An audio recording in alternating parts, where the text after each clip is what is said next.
Hello everyone, আসসালামু আলাইকুম। সবাইকে শুভেচ্ছা জানিয়ে শুরু করছি আজকের রেসিপি। আজকে আমি আপনাদের সাথে ডিমের আরেকটি রেসিপি শেয়ার করব, যেটা খেতে অনেক মজার। চলুন তাহলে শুরু করা যাক। প্রথমে আমি কড়াইতে 2 টেবিল চামচ পরিমাণ তেল দিয়ে নিলাম।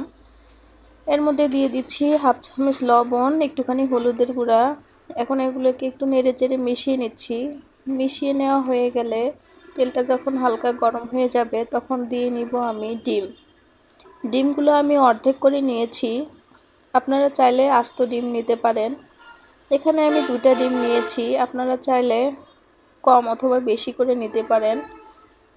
এখানে একটা সাইজ ভাজা হয়ে গেলে আমি আরেকটা সাইজ উল্টে দিব। যারা নতুন রাঁধুনি আছে তাদেরকে একটা কথা বলে রাখি, যারা ডিম সবসময় একদম অল্প আঁচে ভাজতে হবে। চুলার জাল বাড়িয়ে দিলে ডিমটা ফুলে উঠবে এবং ছিটকে আসবে, গায়ে লেগে যাবে। ডিমটা দুই পাশটা সুন্দরভাবে ভেজে নিচ্ছি।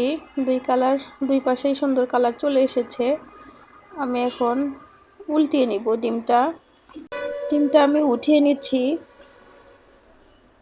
এখন আমি কড়াইতে আবার ওই তেলের ভিতরে দিয়ে নিব একটু জিরাটা আমি একটু ভেজে নিব।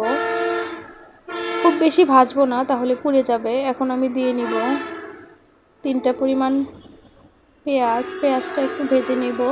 তারপর কাঁচামরিচ ফালি দিয়ে নিলাম, আমি একটু ভালো করে ভেজে নিব। তারপর আমি লবণ দিয়ে নিব, 1 চা চামচ লবণ দিলাম। লবণটা আমি কমই দিলাম, পরে আবার দিয়ে নেওয়া যাবে। পেঁয়াজটা একটু হালকা ভাজা হয়ে যাওয়ার পর আমি হাফ চা চামচ আদা বাটা, হাফ চা চামচের একটু বেশি আমি রসুন বাটা দিয়ে নিলাম। এবারে আদা রসুনটাকে পেঁয়াজের সাথে ভালোভাবে ভেজে নেব, কাঁচা গন্ধটা যাতে চলে যায়, যাতে একটা সুন্দর ফ্লেভার অ্যাড হয়। আদা রসুন ভাজা হয়ে গেলে একটুখানি পানি দিব। এখন বাকি মশলাগুলো আমি দিয়ে নিচ্ছি হাফ চা চামচ জিরা গুঁড়া, হাফ চা চামচ ধনিয়া গুঁড়া, হাফ চা চামচ হলুদের গুঁড়া, হাফ চা চামচ থেকে একটু বেশি মরিচের গুঁড়া। আমি একটু কমই দিলাম, যেহেতু কাঁচা মরিচ দিয়েছি এই জন্য একটু কম দিলাম। এখন আমি সবগুলো মশলা সুন্দরভাবে কষিয়ে নিব। কষানো হয়ে এসেছে, তেলটা উঠে এসেছে। এ পর্যায়ে আমি আলু ঝুরি করে রাখা দিয়ে নিব। 2টা আলু আমি কুচি করে নিয়েছি, ভাজির চেয়ে একটু বড় করে আমি কুচি করে নিয়েছি। না, ভালোভাবে নেড়েচেড়ে আমি ঢাকনা দিয়ে ঢেকে কষিয়ে নিব। ঢাকনা তুলে এখন আমি একটু নেড়েচেড়ে দিব।